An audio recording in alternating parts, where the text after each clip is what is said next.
Alors, correction de ce que je vous avais laissé à faire dans le cours de lundi.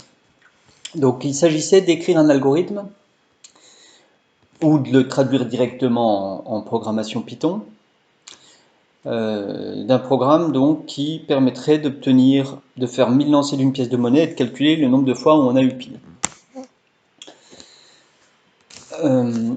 Alors, comment on fait ça?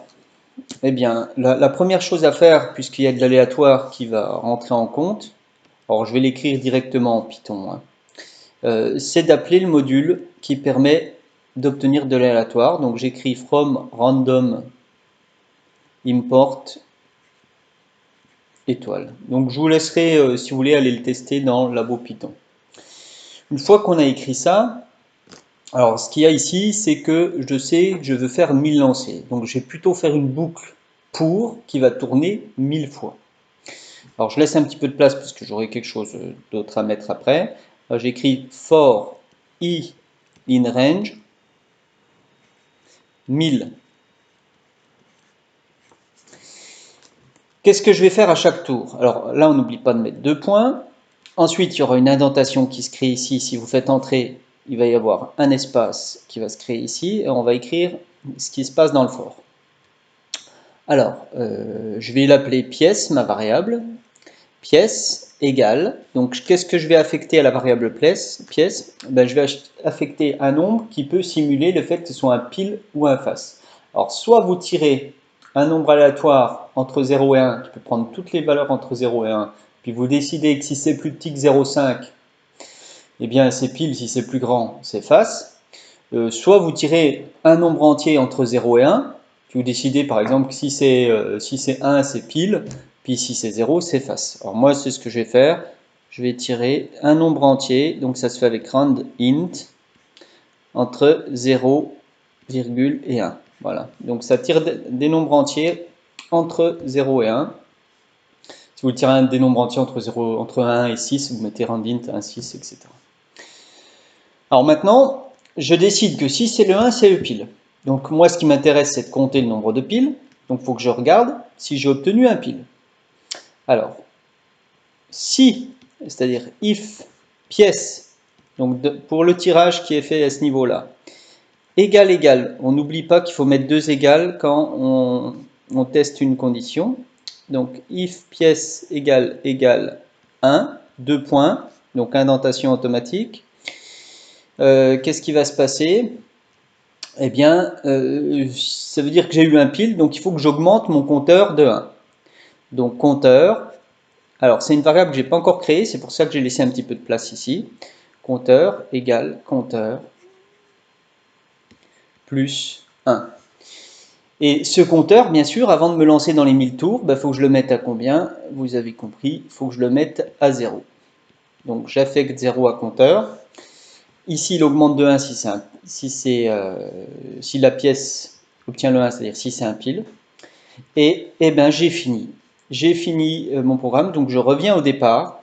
Et dans la variable compteur, eh bien, il y aura le nombre de piles. Alors, si je veux compter la fréquence d'apparition, fréquence, je vais créer une variable fréquence. Et je vais dire que c'est compteur qui contient le nombre de piles divisé par 1000 pour avoir la fréquence. Et puis à la fin, je peux faire print fréquence. Et voilà. Si vous tapez ça normalement dans le labo Python, eh bien, vous allez obtenir une certaine fréquence qui ne devrait pas être loin de 0,5, hein, d'après la loi des grands nombres. Donc qui permet d'avoir un échantillon de 1000 pièces de monnaie, de 1000 lancers, et d'afficher sa fréquence. On aurait pu faire un programme un peu plus élaboré, c'est-à-dire définir une fonction qui permet d'obtenir un échantillon de taille n et d'afficher et de sortir la fréquence. Donc il aurait fallu faire quoi? Def, je pourrais l'appeler,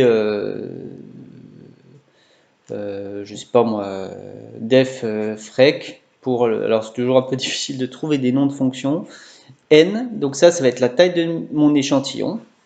Et j'écrirai là-dedans, je ferai une boucle qui ne tournerait pas 1000 fois, mais n fois. Je ferai pareil un compteur, donc là vous avez une indentation automatique, là-dedans vous faites tout ça, Donc là, vous mettez n, vous mettez la même chose ici. Vous calculez votre fréquence, alors ça sera plus divisé par 1000, mais ça sera divisé par n. Et à la fin, qu'est-ce qu'on fait? Qu'est-ce qu'on retourne? Retourne, eh bien, la fréquence. La fréquence de cet échantillon-là. Et ensuite, si on veut se servir de cette fonction, bah, il suffit de l'appeler. Alors, il ne faudrait pas oublier de mettre un from random ici aussi. Hein. From random, etc. Import étoile. Et puis après, il faudrait faire, si on veut la faire afficher, il faut l'appeler. Donc, frec, vous pouvez mettre par exemple de 5000. Donc, il vous fera un échantillon de 5000, puis il calculera la fréquence. Voilà. Alors, juste, je rajoute quelque chose. Hein. Si jamais on veut obtenir 10 échantillons, et puis faire afficher les fréquences de ces 10 échantillons, il faudrait faire tourner le programme qui est là, vous voyez, ce programme-là. On pourrait lui-même l'inclure dans une boucle qui tourne 10 fois, et bien ça nous permettrait d'afficher 10 fréquences pour 10 échantillons différents.